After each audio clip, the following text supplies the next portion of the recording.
अस्सलाम वालेकुम। पाक ईरान गैस पाइपलाइन मंसूबा लंबा अरसा गुजर गया। 90 की दिहाई में इस पर इब्तदा में पेशरफ्त हुई, काम हुआ और फिर उसके बाद ईरान की जानिब से इस हवाले से इसको सरहद तक लाया गया। और जब पाकिस्तान की बारी आई, पहले इब्तदा में तो ये पाक, ईरान और इंडिया गैस पाइपलाइन मंसूबा था, जिसमें पाकिस्तान से गुजर कर ये पाइपलाइन इंडिया में भी जानी थी, लेकिन बाद में इंडिया उससे डिविएट कर गया, उससे पीछे हट गया और फिर ये पाक ईरान गैस पाइपलाइन मंसूबा रह गया। गैस की अहमियत हमारे यहाँ इसलिए भी बहुत ज़्यादा है क्योंकि हमारी जो एक्सपोर्ट इंडस्ट्री है, ख़ास तौर पर जो टेक्सटाइल इंडस्ट्री है, उसके अंदर जो तवानाई की या बिजली की या जो कह लीजिए एनर्जी की रिक्वायरमेंट है, उसको पूरा करने के लिए जो गैस है वो इस्तेमाल होती है। पहले जो मुल्क के अंदर मौजूद सिस्टम गैस थी, जो कि सुई नॉर्दर्न गैस और सुई सदर्न गैस कंपनियों के पास मौजूद थी, उसको इस्तेमाल किया जाता था। जब उसकी कमी होना शुरू हुई तो फिर एलएनजी लाई गई है, और लेकिन अब एलएनजी और गैस के मिक्स से वो बिजली पैदा की जाती है हमारी एक्सपोर्ट इंडस्ट्री में, जिससे हमारा फॉरेन एक्सचेंज आता है। लेकिन इसके बावजूद हमारे यहाँ जो असल इशू था कि हमारी कॉस्ट बहुत ज़्यादा है, यानी जो प्रोडक्शन कॉस्ट में जो एनर्जी का कंपोनेंट है वो इतना ज़्यादा है कि हम अपने कंपेटिटिव्स जो कंट्रीज़ हैं, जिसमें इंडिया है, बांग्लादेश है, श्रीलंका है, एक और बड़ा वियतनाम मुल्क शामिल है, तो वो हमें जहाँ पर जब हमारी भी कोई शर्ट इंटरनेशनल मार्केट में जाती है तो जो एनर्जी कॉस्ट की वजह से हमारी फ़ी जो प्रोडक्ट और फ्री आइटम जो प्राइस है वो बढ़ जाती है। चनाचे इसको हल करने के लिए बड़ी देर से कोशिशें हो रही थी। तापी गैस पाइपलाइन मंसूबा भी इसमें शामिल था, ताजिकिस्तान से जो आनी थी और अफ़गानिस्तान से गुजरनी थी और फिर पाकिस्तान आनी थी। ईरान पाकिस्तान गैस पाइपलाइन मंसूबा के तहत अब जो ईरान की सरहद है वहाँ से लेकर गवादर तक इसको जब लाया जाएगा तो 80 किलोमीटर का कोई ये बन जाता है टोटल जो डिस्टेंस है, और 45 अरब रुपया इसके ऊपर ख़र्च होना है। और 15 बरस के बाद इस गैस पाइपलाइन मंसूबे पर कोई पेशरफ्त हुई है, यानी 90s के दौर में पाकिस्तान पीपल्स पार्टी की हुकूमत ने इसका हवाले से एग्रीमेंट किया और फिर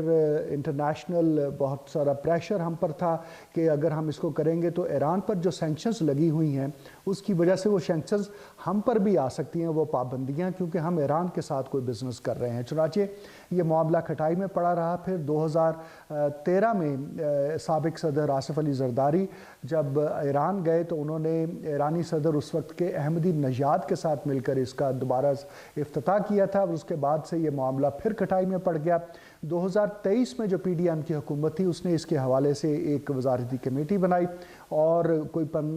ये सारा प्रोसेस चलता रहा, और अब आके निगरान सेटअप ने जो काबीना कमेटी बराए तवानाई है उसकी सिफारिश पर इस मंसूबे के ऊपर पेशरफ्त का ऐलान किया है, और अब पाकिस्तान वाली साइड जो है उसमें ये इसको बिछाया जाएगा। और अगर पाकिस्तान इसके ऊपर कोई अमल दरामद ना करता तो ईरान पाकिस्तान को इंटरनेशनल कोर्ट ऑफ जस्टिस में ले जाकर उसके ऊपर भारी जुर्माना हम पर आयद हो सकता था। ये भी एक बड़ा चैलेंज इस हवाले से मौजूद था। इसके अलावा इस पूरे इशू के अंदर आपको अब मालूम है कोई 1.5 माह पहले ईरान की जानब से पहले पाकिस्तान के अंदर एक अटैक हुआ और ये दावा किया गया कि उन्होंने इसके अंदर दहशत गर्दों को मारा है। फिर उसके बाद पाकिस्तान की जानब से ईरान के सरहद के अंदर अटैक हुआ। तो ये सारी सूरत हाल ऐसी बनी कि जिसमें दोनों ममालिक के दरमियान जो ताल्लुकात थे उसकी कशीदगी जो है उसके बढ़ने का इम्कान था, लेकिन दोनों तरफ से जो सीनियर वॉइसेस थी वो प्रिवेल किया। और ना सिर्फ ये कि ईरान के वज़ीर ख़ारजा ने पाकिस्तान का दौरा किया, बल्कि इसके साथ साथ ये जो टेंशन थी वो भी कम हुई है। और इस बैकग्राउंड में ये जो ईरान पाकिस्तान गैस पाइपलाइन मंसूबा के ऊपर पेशरफ्त हुई है उससे यकीनी तौर पर ये समझा जा रहा है कि इसके आ जाने से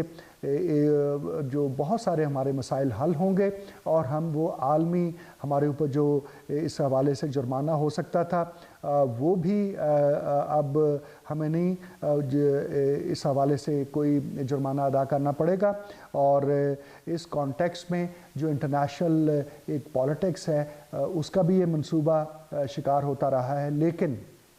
پاکستان جو کہ ہمارے بزرگوں کی کاوشوں کا، ان کی قربانیوں کا ثمر ہے، حضرت قائد اعظم رحمۃ اللہ علیہ کے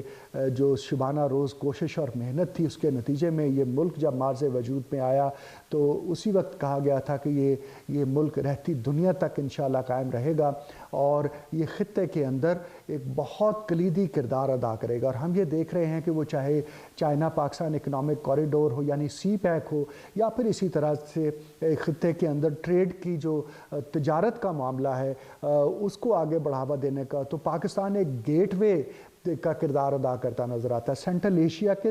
بالکل ہارٹ کی طرح سینٹر میں موجود ہے، اور ہر طرف سے خواہ وہ سینٹرل ایشیا ہو، خواہ وہ ساؤتھ ایشیا کے ممالک ہوں، خواہ وہ چائنا ہو، یہ سب کے سب جس مقام پر آ کر ملتے ہیں وہ مقام، اس کا نام پاکستان ہے۔ اور اب اسی کانٹیکس میں Iran Pakistan gas pipeline منصوبہ انشاءاللہ جب یہ مکمل ہوتا ہے تو گوادر پورٹ جو کہ سی پیک کے تحت ہی جس کو